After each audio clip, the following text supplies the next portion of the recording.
Isang magandang bagong Pilipinas. Ngayon ay Miyerkules, February 5, 2025. Diretsahang usapan ng mahalagang issue sa bansa kasama ang kinatawan ng mga ahensya ng pamahalaan. Mula sa Presidential Communications Office, ako po si Joey Villarama. Mula rin sa Presidential Communications Office, ako po si Weng Hidalgo. Ihahatid namin ang mga programa at serbisyo para sa taong bayan. Tutok lang, narito na ang bagong Pilipinas ngayon.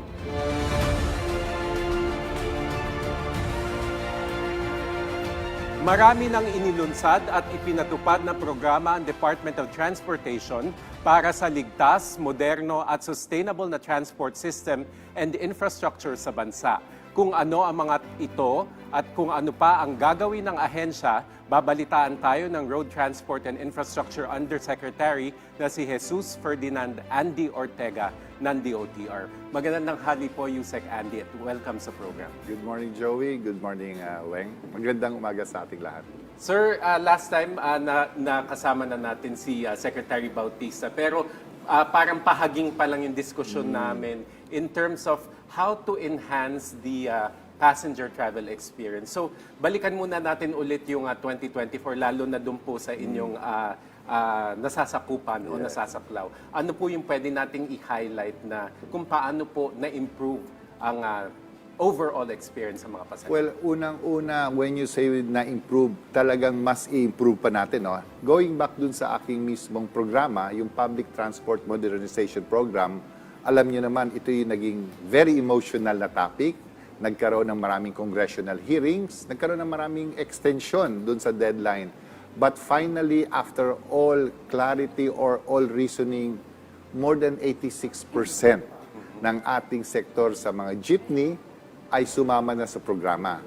So definitely, itong programa na to very much accepted ng ating sektor, and then we will now be moving forward sa iba pang phases ng programang ito with the ultimate goal, sabi mo nga kanina, Joey, sa magandang experience ng ating commuters. Alam ko, sir, nung sabi nyo naging madamdamin itong yugtong ito. So, pero hindi nyo binitiwan umaasa kayo na lahat talaga sasang-ayon o sasama dito sa ating modernization. Pero ano po yung mangyayari doon sa hindi nakisama at meron pa bang pag-asa? Although ilang beses na po tayo nabigay ng palugit pero ano po ang plano para sa kanila? Alam mo yung pinakahuling ahensya na kausap namin sa programang ito is yung sa Senado, sa ating butihing Senate President, si Senator Chis Escudero. At ang sinabi niya, huwag tayong mag-iwan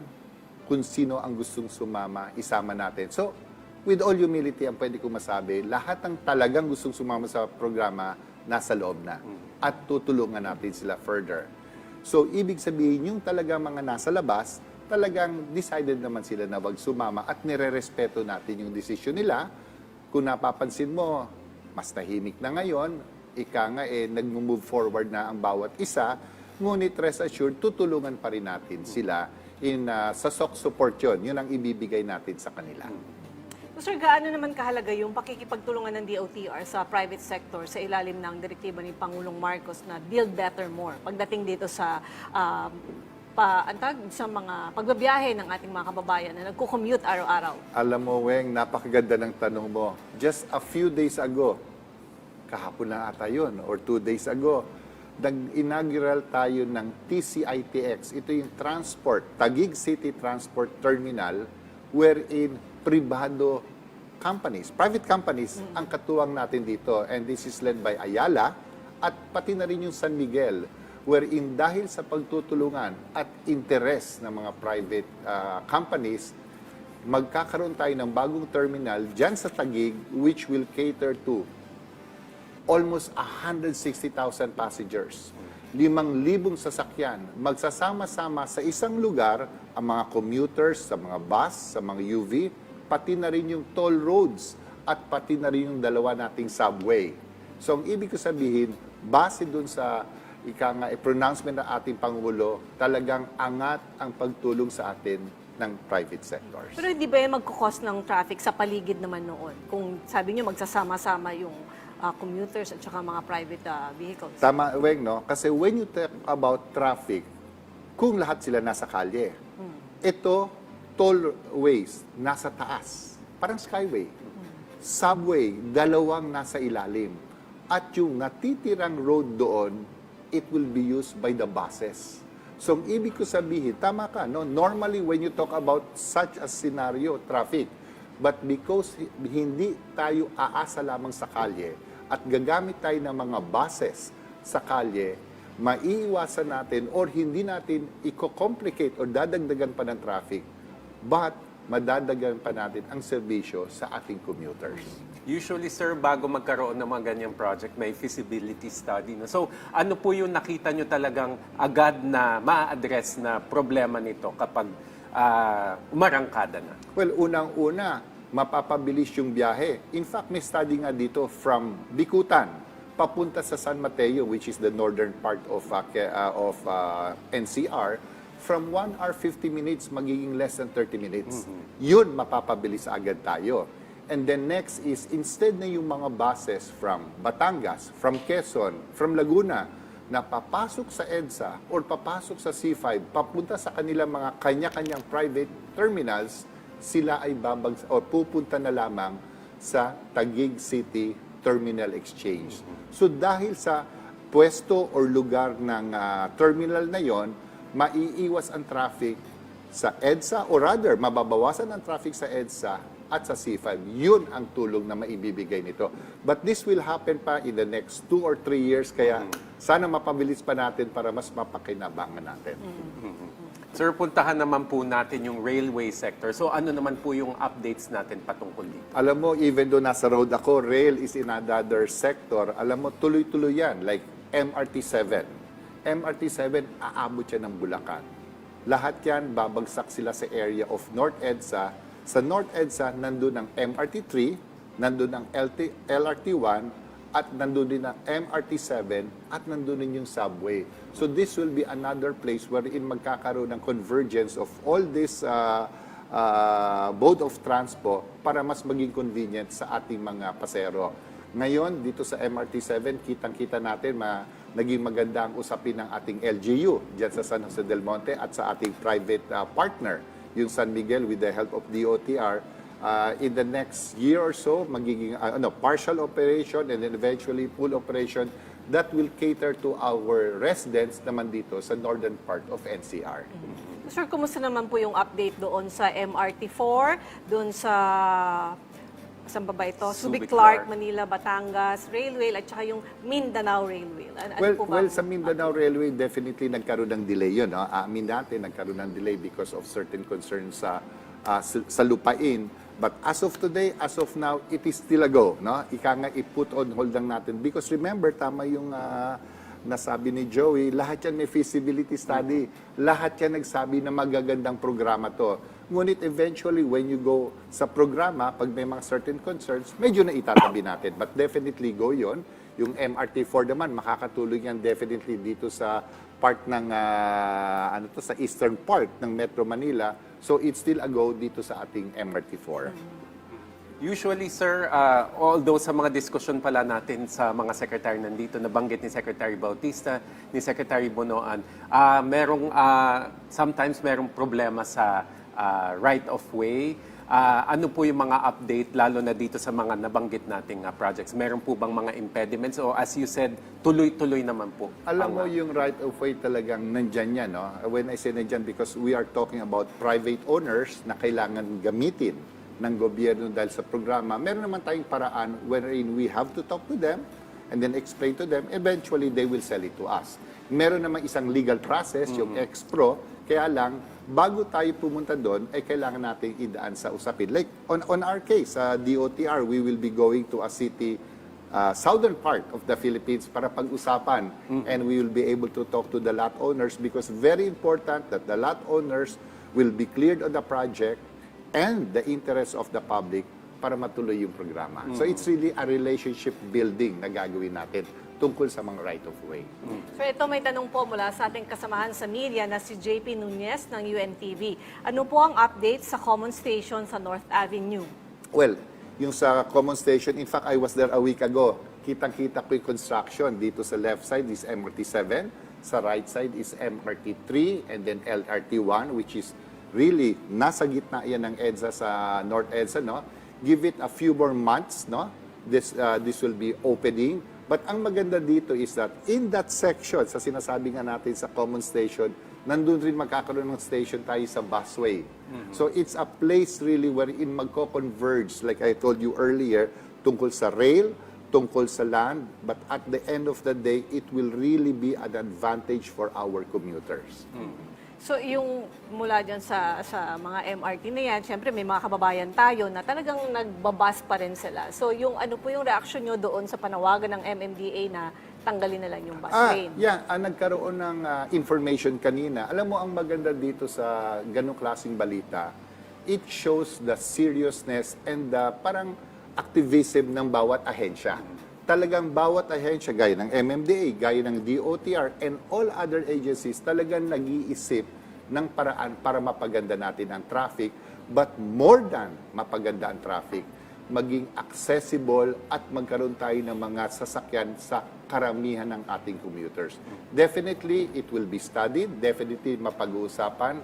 Ngunit tungkol sa ating bus lane, napakarami ng sumasakay sa bus lane, sa bus carousel na yan. In fact, on the part of DOTR, we will be having a private-public partnership.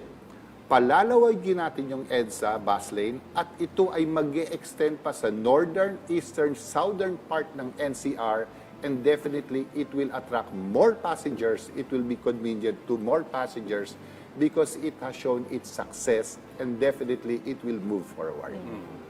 Bukod sa bus lane, sir, nabanggit naman ni SILG, Remulla, na yung bike lanes pwede nang baka ipagamit din sa motorcycle. So, ano naman ang magiging impact nito? I do believe parte rin yan ng study, no, ng JICA at MMDA. Alam mo, sa mga ganyang klaseng studies, talagang lumalabas yung mga different kind of suggestions. Kasi nga naman, may objective, ano?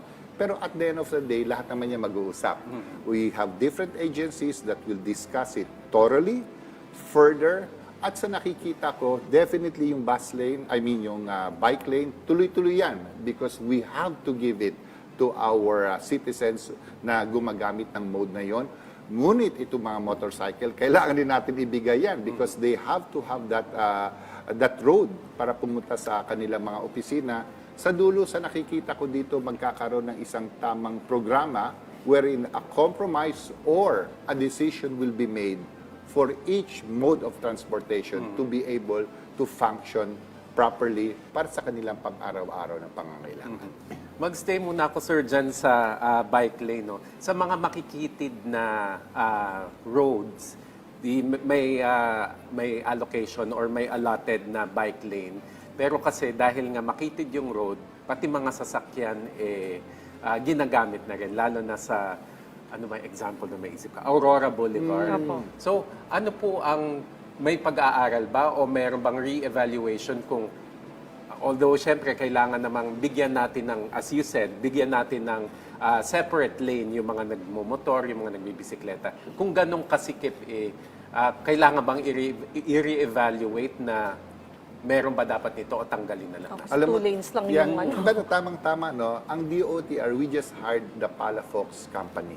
Sila po ay gagawa ng further study, further suggestion tungkol sa active transport at kasama na dyan ang bike lane. Definitely, Joey, yung observation mo, isasama nila sa studies nila yan. But at the moment, yung bike lanes na yan, meron tayong tinatawag na hindi naman exclusive bike lane.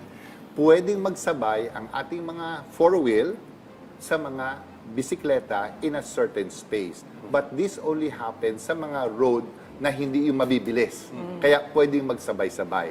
But definitely sa nakikita ko, no, we feel confident with the hiring of Palafox Company. Ma-address yan and maybe more to make the bike lane more effective, more thorough, at saka talagang magagamit at marerespeto ng ating mga mamamayan. Actually, wala yung problema kung talagang susundin lang lahat yung hindi yung may papasok sa kaliwa, sa kanan, di ba, na motorcycle, may Saksak bike. ng saksak. pero tama yun, ano? Kasi when you have exclusive bike lane or exclusive kung pare-pareho ang speed, mabibilis sila doon eh. Hindi yung medyo mabagal or mabilis na magsasama. So that's one way to really to address wherein may kanya-kanya kayong lane, but at the end of the day, dapat may pagkasya naman natin. Yusek, tanong naman po mula sa PTV News Desk, ano na po ang update sa fuel subsidy para sa mga jeepney driver at operator? Alam mo, tuloy-tuloy tayo. No? We are now going for the 2024 budget. No? Mai-implement natin yan wherein there are agency guide ng LTFRB for the jeepney drivers, and then meron tayo tricycle drivers sa tulong ng DILG. Tapos yun sa mga TNVS naman, ito yung sa ating mga ride-hailing na mga sasakyan, or ito yung sa mga motorcycle. We will be nagkaroon na tayo ng joint memorandum with the different agencies, and we expect to be paying it by March, we will start doing it. So gaya ng every year, yan ang tulong ng gobyerno sa mga pagtaas ng ating fuel prices.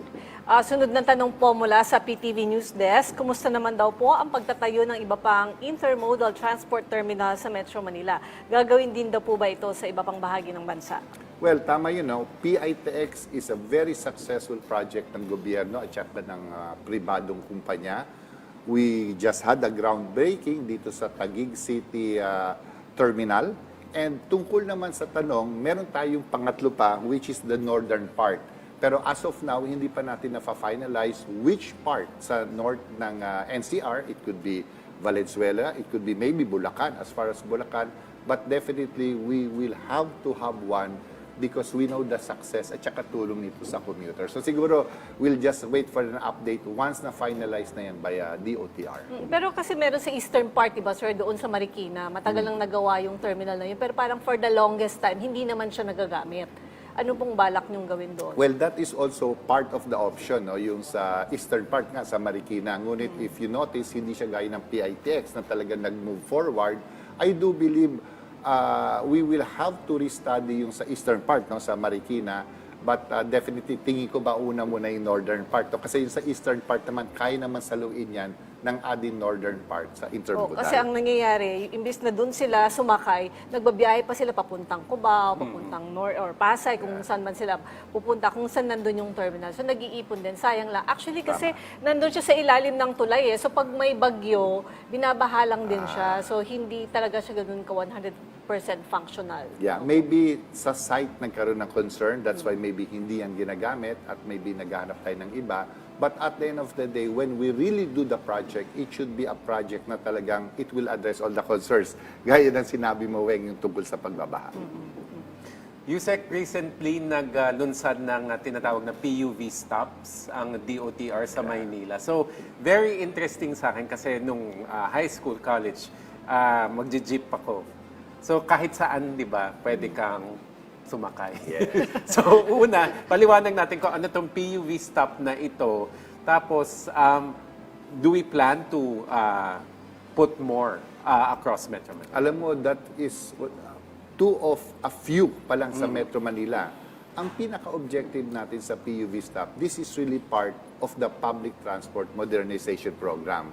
Ibig sabihin, based on studies, kung pahinto-hinto yung ating mga sasakyan, that will really lead into traffic. Kaya meron tayong PUV stop na project para eventually hindi lang magkakaroon ng magagandang lugar kung saan humihinto yung ating mga public utility vehicles, ngunit magkakaroon ng permanente at doon lamang hihinto yung ating mga UV Express, yung mga buses, or yung mga modern vehicles. So that is really part of a long-term program to put discipline in the streets. Yun nga, kasi ito, share ko lang, sir, kagabi, no, pauwi kami dyan sa Aurora Boulevard. May jeep kami na sinusundan doon sa intersection, may traffic light. So, huminto siya after the traffic light. So, kaming mga nasa likod, matitenga kami pag biglang nag-red yung yung traffic light, no? So ang huminto lang siya, hindi siya gumilid eh. As in huminto siya, nagbaba siya ng pasahero. Tapos another kanto, huminto lang siya kung saan niya gustong huminto. So yung importante din yung discipline sa drivers and commuters na ibaba mo kami sa tabi, wag sa gitna, di ba? Dapat At tama yun, kasi kung mapapansin mo pahinto-hinto, parang it's like a lane na 80 kilometers na ang takbo is 20 kilometers. Yes. Definitely traffic yun. Ang maganda dito eventually, kung magkakaroon na tayo ng mga permanent bus stops or jeepney stops, that could also be a source for the government agencies na hulihin ka dahil hindi ka humihinto sa tama. Pero hindi naman natin magagawa yan kung wala pa tayong talagang dedicated Yes. or permanent structure for the staff for PUV. So we have to do that, and that is part of the long-term program ng PTMP. Sir, sinasabing gaya sa nakwento ni Weng, no, yung mga hindi tumitigil sa designated stops, kasi meron naman talagang bus stops pero hindi sinusunod. Ang sinasabi kasi dyan, syempre, kailangan boundary yung driver, di ba? Yung PUV driver. So, hindi ko alam kung saan pwedeng isingit. Doon po ba sa modernization program natin, ma-address itong mga ganitong problema na, kasi syempre kailangan kong kumita for the day, kaya titigil ako kahit saang may pasahero. Pero sa next phases po ba ng modernization program, ma-address itong mga ganito na ganitong concerns ng mga driver natin? Yeah, Joey, tama yun. Part ng modernization program is also removing na yung tinatawag na boundary or yung ika nga, depende sa kita mo. Dahil ang part ng programa natin ay magkakaroon na ng sweldo. Sweldo yung ating mga drivers. Kung ano yung pasero makukuha mo during your period, pareho ang sweldo mo.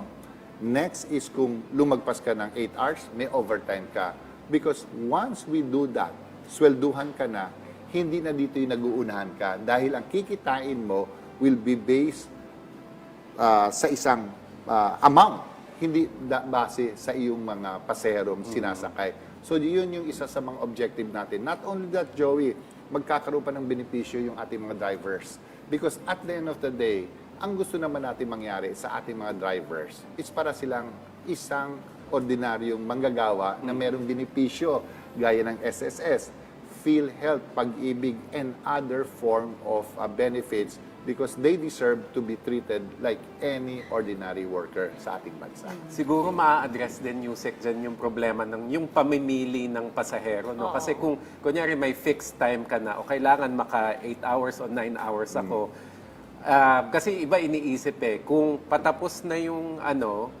kung makuha ko na yung boundary ko, hindi na ako kukuha ng pasahero sa malayo. So, siguro sana. Pero kasi sir, Ma-address diba, din yan. alam, sa ibang bansa, ganyan meron lang silang number of hours na magbiyahe. Pagka, parang after long drive na 1 hour, kailangan huminto sila, nakamonitor yung sasakyan nila pag hindi sila huminto. Sana may ganun din dito kasi syempre, napapagod din yung driver, paikot-ikot buong maghapon. Tapos gusto niya pang mag-extend kasi hindi pa siya boundary. So, Tama yung sinabi ni Weng.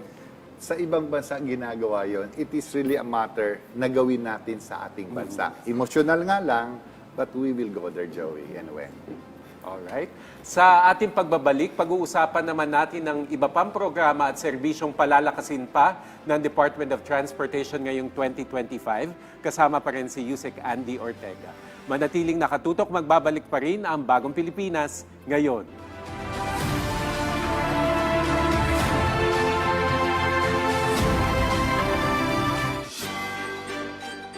Sama-sama tayo tumutok sa sentro ng mga balita.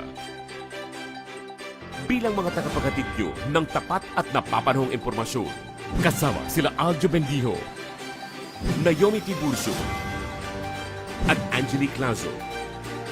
Sentro Balita. Lunes hanggang Biyernes. Dito lang sa PTV.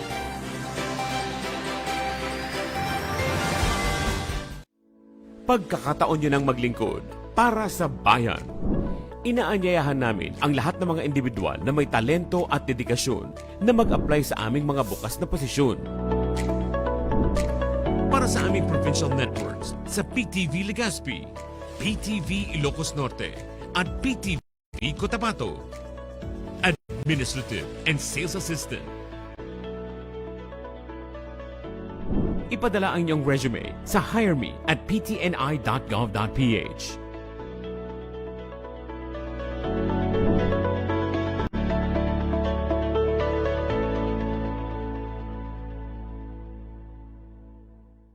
Mabuhay! Uy, malapit na eleksyon. Nakapili ka na ba ng kandidato? Kung hindi pa, tara! Kilatisin natin ang mga kandidato ng 2025 elections. Busisiin natin ang kanilang mga plataforma at alamin natin kung sino sa kanila ang talagang tutupad ng pangako at kung sino ang nagpapaikot lamang ng ating ulo. Know your candidates. Malapit na. Abangan dito sa PTV. Disaster Watch. Alamin ang heavy rainfall warning system ng Pag-asa. Yellow rainfall warning, pinapayuhan ng lahat na mag-monitor ng mga weather update sa inyong lugar. Maghanda sa posibleng pagbaha sa mga mabababang lugar at tabing baybayin. Orange rainfall warning, mas malawak na pagbaha ang inaasahan at posibleng magka-landslide sa mga tabing bundok. Bumuo ng isang emergency kit at maghandang lumikas sa anumang sandali. Red rainfall warning, inaasahan ang matinding buhos ng ulan sa loob ng 2 oras na magdudulot ng malawakang pagbaha at landslide. Para sa inyong kaligtasan, agad na lumikas papunta sa ligtas at mataas na lugar. Sa panahon ng kalamidad, dapat laging listo.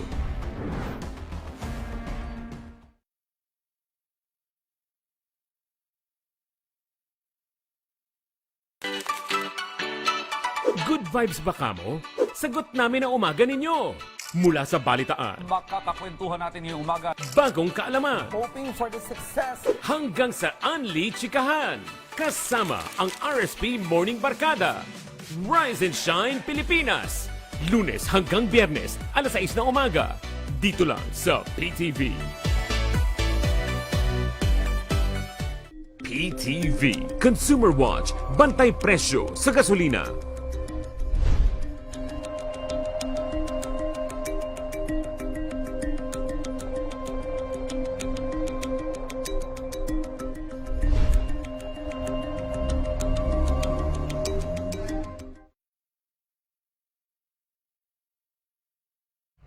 Health Watch, alertong pangkalusugan. Mag-ingat sa dengue. Ang dengue ay isang viral infection na nagmumula sa kagat ng lamok na Aedes na sanhi din ng iba pang sakit gaya ng Zika virus at chikungunya. Ito ay nagdudulot ng mataas na lagnat, pamamantal, pananakit sa likod ng mata at ulo, kasukasuan at kalamnan na pwedeng magtuloy sa severe dengue na may kasamang pananakit ng tiyan at pagsusuka, pagdurugo at hirap sa paghinga. Ang mga sintomas ay karaniwang nagtatagal mula 2 hanggang 7 araw. Tandaan ang 4S sa laban natin kontra dengue. Suyurin at sirain ang mga pinamumugaran ng lamok.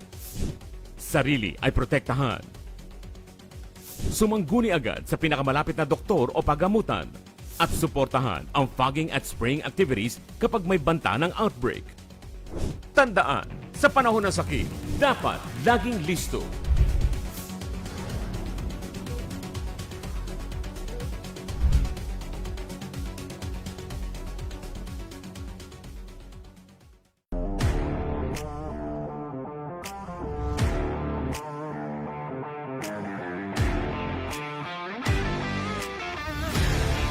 Ang may init at maaaksyong balita sa mundo ng sports. Mapapanood na araw-araw kasama ang ating teammates.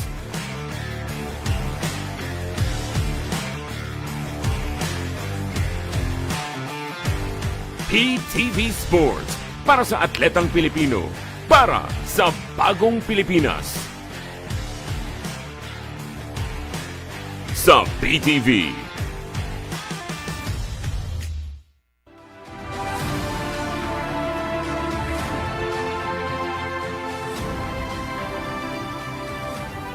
Nagbabalik ang bagong Pilipinas ngayon, kasama pa rin si Department of Transportation Undersecretary Andy Ortega. Yusek, i-share ko lang po yung tanong ng isa sa mga viewers natin na ano daw po yung tulong na ibibigay sa mga jeepney drivers kung sakaling ma-phase out na sila totally. Unang-una, yung mga jeepney drivers or operators, iklaro ko nga lang pala Weng at saka Joey, ang mga consolidation concern tungkol sa operators to, sila ang nagdidesisyon na hindi sasama. Pero yung jeepney drivers natin, tuloy-tuloy. Kasi ang jeepney drivers natin ay sasama lamang doon sa mga nag-consolidate. So yung trabaho ng jeepney drivers tuloy-tuloy. Pero doon sa tanong mo, Weng, sa mga operators na hindi magko-consolidate, meron tayong ibibigay na package wherein they could go sa TESDA or sa DOLE. There are programs sa TESDA wherein they will be trained para magkaroon sila ng bagong trabaho or negosyo, also with DOLE. So it's really a choice between, or rather go to TESDA or sa DOLE. Ngunit, meron din tayong sinasabi na yung mga sasakyan, assuming operator ka, ayaw mo nang magbiyahe, pwede mong gamitin to at ibigay na sa gobyerno at gagawin na lang nating scrap at papakinabangan pa to in another form at magbibigay tayo ng ayuda or tulong dito sa mga operators. Pero kailangan lang sila mag-change ng career kung yeah. maging open sila doon. Na... Alam mo, to be fair, Weng and Joey, ang mga operators naman kung tutusin ay really mga negosyante. So it was really also a decision on the part of operator. Pupunta pa ba ako sa trabaho na yun or hindi na? So maybe yung mga hindi nag-consolidate, baka iba na yung negosyo nila. Baka meron na silang mini grocery or meron silang pwesto sa palengke or maybe other form of businesses. So it's really a business decision doon sa ating mga operators. Sige, yun muna ang tanong mo. Ay, yung tanong ko. Stay tayo sa public transport, of Yes. course. So, nung nagpunta ako sa Jakarta, matagal na to eh. Siguro more than a decade ago. Ang nag-stick sa akin is yung parang may exclusive lane or parang bus rapid Transit. transit. Yeah. So, meron ba tayong plano, sir? I understand meron sa Visayas at Mindanao. Yeah. Binubuo. Yung BRT or Bus Rapid Transit, meron tayo yan sa Cebu. Sa Cebu City and some other cities within the province, meron tayong Bus Rapid Transit program. Dito rin sa Davao, meron din tayong Davao Bus Rapid Transit. Tuloy po yung mga programa na yon.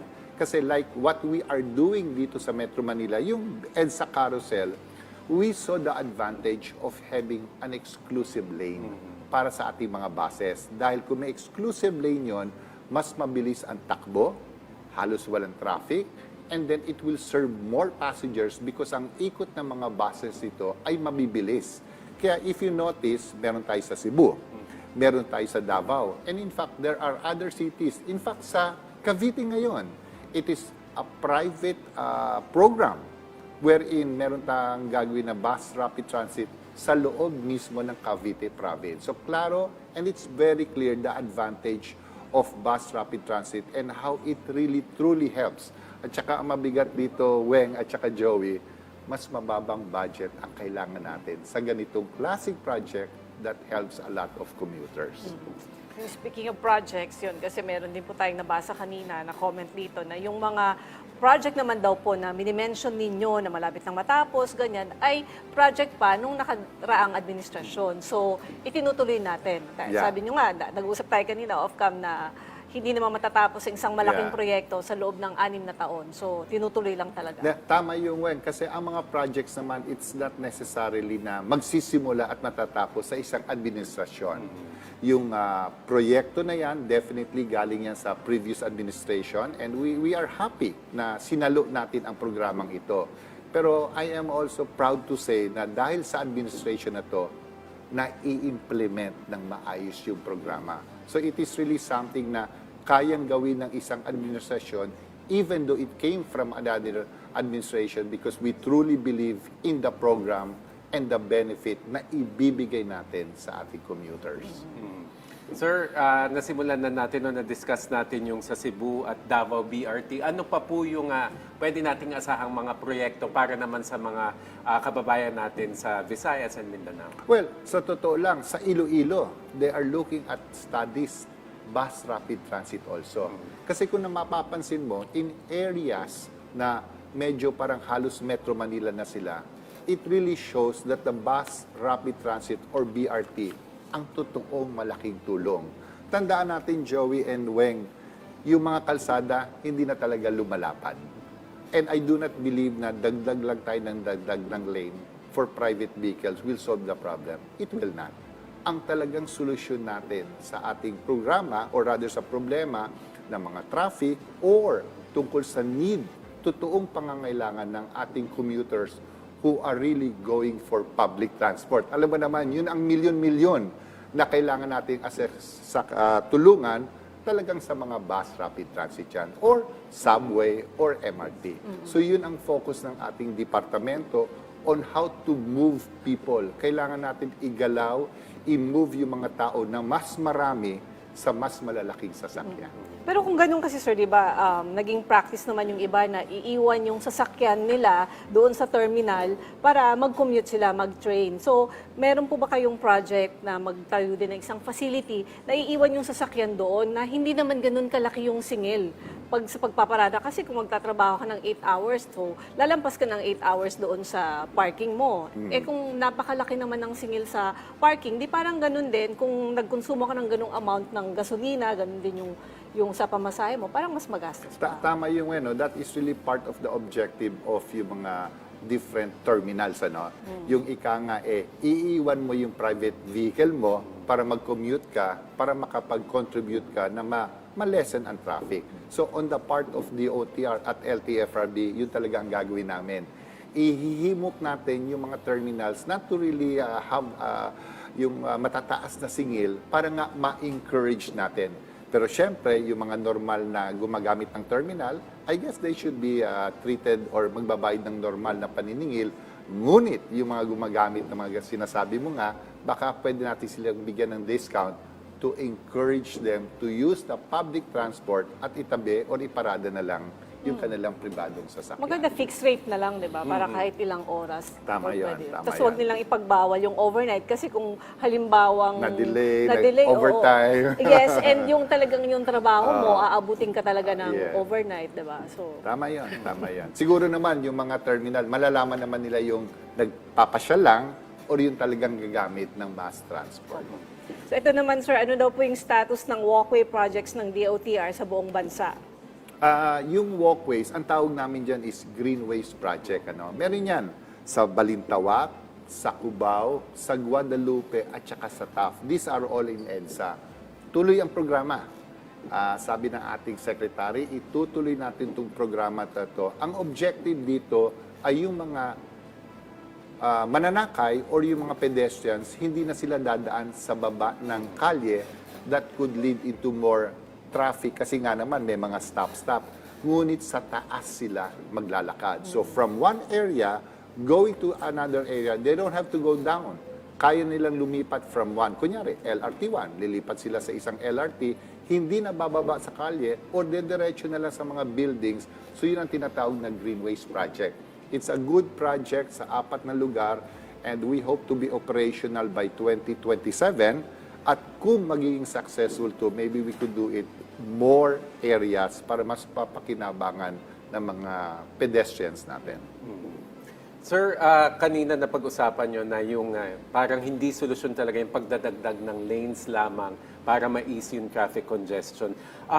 What about yung roadworthiness ng mga sasakyan? So, dati, hindi ko sure kung meron bang batas na, o may panukala nun. Parang the late Senator Miriam Santiago, I think, authored a bill. Hindi ko alam kung ano na nangyari doon na kapag certain age na ang isang sasakyan, dapat i-retire na siya. i-retire na. So, Alam mo, napag-usapan yes, mo. Joey, naging topic rin namin yan sa isang Senate hearing sa headed by Senator Tulfo na pag-usapan yan. So on the part of DOTR, obligasyon namin at kailangan natin siguraduhin ng yung mga sasakyan na nasa kalye ay roadworthy. At yan ay nasa LTO, LTFRB at saka DOTR. In fact, meron tayong bagong gagawin, ngunit aaminin ko, matagal na itong batas na to, but we were tasked by Secretary Bautista to implement it. Yung tinatawag na speed limiter. Kasi base sa mga studies, major factor ng accidents ng mga bus or mga trucks ay yung mabibilis na magpapatakbo. Magkakaroon tayo ng proseso wherein there will be gadgets na ilalagay sa mga malalaking sasakyan na ito na sila ay hindi mag-exceed at a certain speed, gaya ng 80 kilometers. Because once you go into an accident at ang speed mo ay mababa, at least mas less ang mangyayari sa mga mananakay or sa mga sasakyan. So that's one project, yung speed limiter. Pangalawa naman, paiigtingin namin yung pag-check or motor vehicle inspection, no? Wherein, in fact, ang LTFRB natin, sa pamumuno ni Chairman Guadis, meron siyang proposal ngayon and we will have to study it further. Pero maganda ang objective wherein we want na pati yung mga public utility vehicles, gaya ng mga buses, ay hindi lamang pupunta sa isang proseso, kunyari sa mga emission test center, ngunit yung talagang buong check-up ng mga sasakyan. Because we will have confidence kung ang mga ito ay dadaan sa ganong klaseng facilities na yung mga nasa kalye ay safe, ika nga, sabi mo nga, para mas magkaroon ng confidence yung ating mga mananakay at mga pedestrian sa mga tumatakbong sasakyan. Pero naalala ko kasi yan na may nagawin ka akong storya na ang umaalma dyan, yung mga middle income. Dahil kung Siyempre, wala naman mahirap silang magpalit. pamalit ng Oo. sasakyan, anong gagawin nila, diba? No, ganito naman yun eh. Ano mo, kahit na luma naman yung sasakyan, basta wag lang masyado, as long as they pass the roadworthiness na ini-implement ng LTO, pwede naman po yun eh. It is really the maintenance. Pati yun ay tututukan ng LTFRB, the maintenance that is being done or are being done by our buses. Pati yun kailangan tingnan, parang sabi ko nga, even though luma na yan or bago, as long as it's roadworthy, it will be beneficial to our pedestrians. Kailan ko lang nalaman sa pakikipag-usap ko sa mga driver ng ride-hailing services, yung sa franchise pala nila, ewan ko kung tama yung pagkakaintindi ko, Yusek. Sabi nila, kung may 5-year franchise ka, dapat kapag mag-renew, pinapapalitan na yata sa mas bago yung sasakyan. Hindi ko alam kung sa company yon o yun yung government No, requirement. it is really a government and private agreement dahil ang kailangan nating ibigay talaga sa ating mga mananakay is yung talagang reliable na sasakyan. Kaya meron ganong klaseng ruling. Hindi ko lang sure kung 5 or 7 years. That is like an agreement between LTFRB and should be used or followed by our TNVS or TNCs para nga mas reliable yung mga sasakyan. Ito, very light naman to, sir. Ano po yung paghahanda o yung mga nakalatag na activities para sa founding anniversary ng DOTR? Alam mo, yung anniversary ng DOTR ngayon, medyo mas downscale ngayon, mas simple lang. Ngunit ang ma-assure ko sa ating mga mamamayan, tuloy ang programa. I think sa mga pinag-uusapan natin, makikita mo ang daming programa ng DOTR with really the objective of our ordinary commuters. Last year, nag-ikot tayo sa buong Pilipinas. We stated our projects sa Mindanao lalo na. So on the part of DOTR, importante dito is bigyan natin ng maraming option yung ating mga mananakay. Pati yung mga pedestrian, we will give them the respect that they need in doing what they have to do every day. And we have to concentrate on vehicles, transportation ng malalaki para mas maibigay natin yung convenience ng dapat para sa ating mga commuters. Okay. May tanong pa sana ako, pero sige, mamaya na lang, sir, off cam. Maraming salamat po sa mga impormasyong ibinahagi ninyo, Yusek Andy. Salamat sa inyo.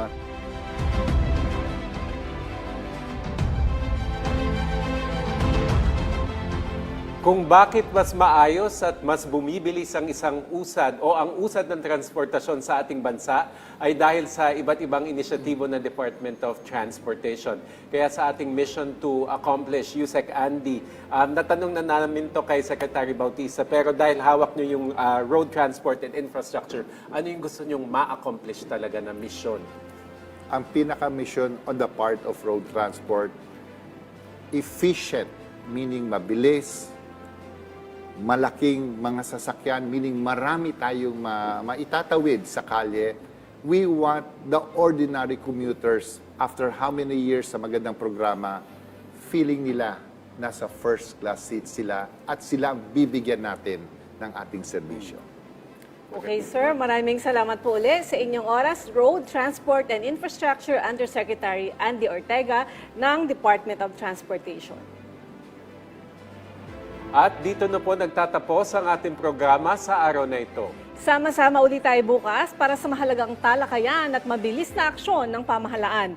Mula sa Presidential Communications Office, ako po si Weng Hidalgo. Mula rin sa Presidential Communications Office, ako po si Joey Villarama. Sama-sama tayo para sa isang bagong Pilipinas ngayon.